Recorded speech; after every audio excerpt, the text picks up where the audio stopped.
Former Virginia Senator Jim Webb is the newest candidate to enter the White House race. Early in his career, he made some rather controversial comments about women in combat. And today I asked him about women in the military. Senator, you mentioned your time in Beirut covering the Marines.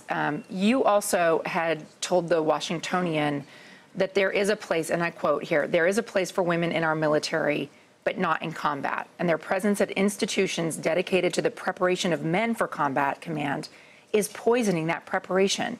By attempting to sexually sterilize the Naval Academy environment in the name of equality, this country has sterilized the whole process of combat leadership training, and our military forces are doomed to suffer the consequences. That was in 1979. That was a long time ago. You know, and I had just come off of a very brutal war in Vietnam where 100,000 Marines were killed or wounded out of 400,000 that were sent. And there was a definition, I was defining a combat role, not women in a combat environment. And I've many times said I'm comfortable with where our women in the military are today. When I was Secretary of the Navy, I opened up more billets for women than any Secretary in the Navy in the history to that time.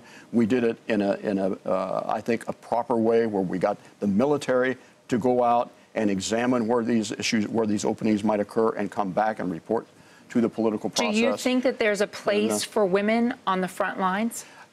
I'm very comfortable with the military making those decisions right now, and that was not happening back in the 1979 period. The military was not being allowed to have an active role in the formulation of policies about the roles that people would play. They are now, and so the decisions that they are making, I mean, I've shown in 6 years in the Senate that I will back them. And by the way, when I was in the Senate, I appointed more than 45 women to the service academies. So, and I think this is an issue that whose time has passed, and I'm comfortable with where things are. Clearly, we have advanced. There is a broad fight with many men jumping on board for the equality of women when it comes to equal pay.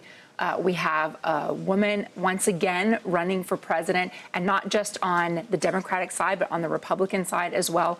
Let's get back to Hillary Clinton. Well, let me say something at that point. In this article that I wrote so many years ago, and in the first couple of paragraphs, I said that this is not a political issue, that I would have supported Maggie Thatcher and Golda Meir if I were living in either of those countries at the time. So, but you also equated the role of women in the military with a much publicized wife-beating problem, with an increase in rape, 230% from 1967 to 1977, and you said they weren't separate issues philosophically or politically.